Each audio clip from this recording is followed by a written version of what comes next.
Hey guys, and welcome back to the channel. I have another 2010 Ford Mustang computer with the same issues that we have been seeing lately. Air conditioning not engaging, O2 sensor full coach, burst valve, EGR, etc. So this one is coming from Pennsylvania. Kenneth, this is your computer. As I normally do, I have everything ready to go to do the test. So let me just show you. The computer is open still. I already did the repair. So this is going to be a test after repairs. I'm trying to minimize the time on the repairs to show you, especially in computers like this that I have, I don't know, maybe 400 or I don't know how many videos of this same situation, because this is the very common problem on these computers. All right, so you understand what I have in here. I got two test light connected. These are 194 bulbs that I had made myself, and I made a wire to connect to the connectors on the computer. This is a very valid test you can use even in the car. The computer has three connectors. They all have the same number, so I'm going to just use the last digit, the last letter to ID the connector. So this is connector E, connector B, and connector T. In connector E, I have in pin 69 and 70, two test light for the upstream O2 sensors. I have also another wire in pin 6 directly connected to the purge valve, which I'm using the original purge valve. You can use a test light as well too. It works the same way. I just use it because I want to make sure it's all valid. In the center connector, we have the AC clutch relay in pin 14, and then on the connector T, pins 48 and 49, we have the downstream O2 sensors, and I have the two test light connectors in here. The computer will provide a ground, so I am providing the power with this tool that I made here, and I'm going to be turning it on and off in these switches that I have here, so you understand what I have here. Let's go over to Kenneth information. Again, Kenneth from Pennsylvania. Let's read. As you see, he has multiple issues, very common on this computer. So this computer is, let me see, I think it's a BGN1, and the family is a PCN170F.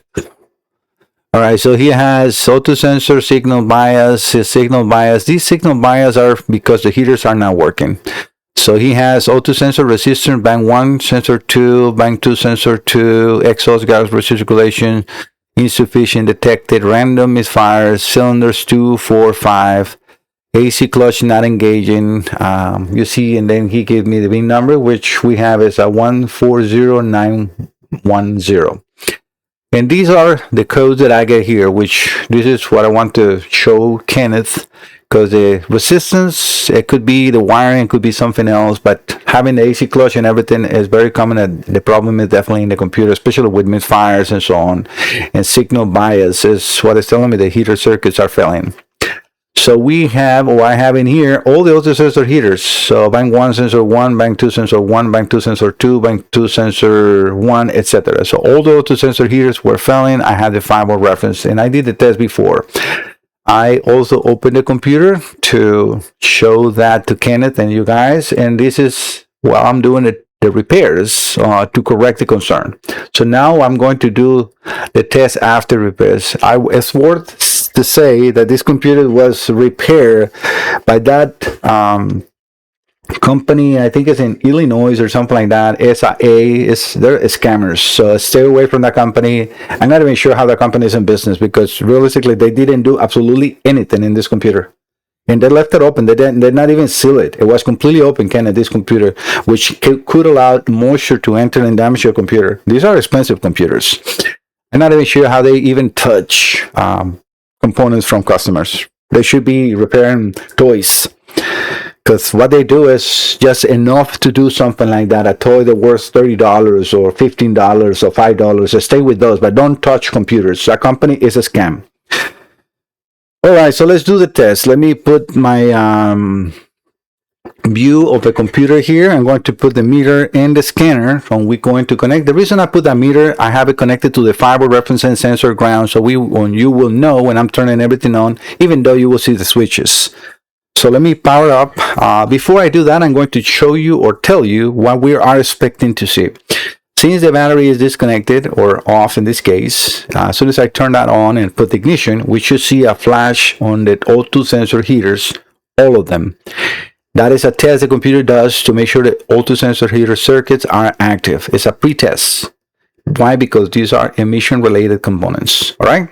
So let me power on this. So I'm going to put the battery on both of my switches, and now the ignition in 1, 2, 3. And we can see how those 4 lights came on. So that's a good sign. Let me connect to the scanner or to the computer itself.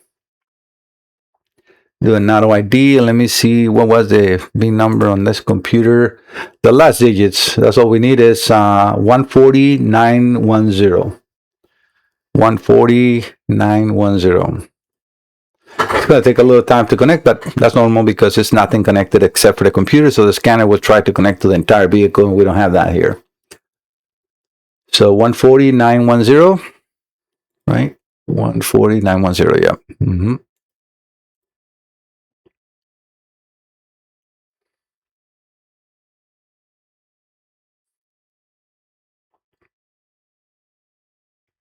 Let's just wait for this scanner. Snap-on is not one of the fastest to do this, but it's a very strong one on domestic vehicles, and that's what I use it. Tap down is actually really nice as well. The other reason I use the Snap-on is because it has like a 2-color graph that is very easy for you guys to see on the videos. All right, so we got the 140,910. So this is definitely Kenneth's computer. We're going to go into the engine codes menu, and we're going to do the key on engine self-test, key on engine off self-test. So before I go there, and let me explain you what is going to happen. When this is working fine, well, we'll see the 4 test lights on the auto sensor flicker one time, and they will come on, stay on, and then flicker, flicker, flicker, go off. The AC light will come on, and then the valve on the first valve will open and close, a clickable, audible sound that I will be able to hear. Hopefully the microphone picks it up, and then we'll do a last flash, and it will complete, and it will give us a result. It's very important if it gives us a result. If the computer doesn't give us a result, or it gives the same or no false, we might think that we have a problem in the microprocessor part, the logic of the computer. This is a whole broad test that you can do with the scanner and doing this kind of test. All right, so let's do the self-test. We can see that one time. Let's see if he does the whole thing. Perfect. I like that. Perfect. I heard the valve. That's like a music to my ears. And we got a P0053, P0059. Why? Because the computer is seeing a test light, not an auto sensor. How is the circuit on the auto sensors and everything is working perfectly. Let me see if we have any purge valve. We should not get anything on the EGR, anything on the purge valve. So we have the P0453 pressure sensor, P0 EGR circuit A. Oh, I have to, you know what? I don't have nothing connected to the EGR. But I replaced all those circuits, and I know that these are 100% repaired. So I'm going to just call this done realistically. You know why? Because I know it's fixed. Otherwise, I will have to have like 20 more components in here. So, but I replaced all core driver, injector drivers, capacitors, diodes, and the main drivers to control all the circuits. So how is this computer? Realistically, it's done. All right, guys, let me just call this done. It's working hard on Sunday. Try to get this out. I have many different computers to work on. Thank you so much for trusting my Salazar Diagnostics. I'll see you in the next one. Bye-bye.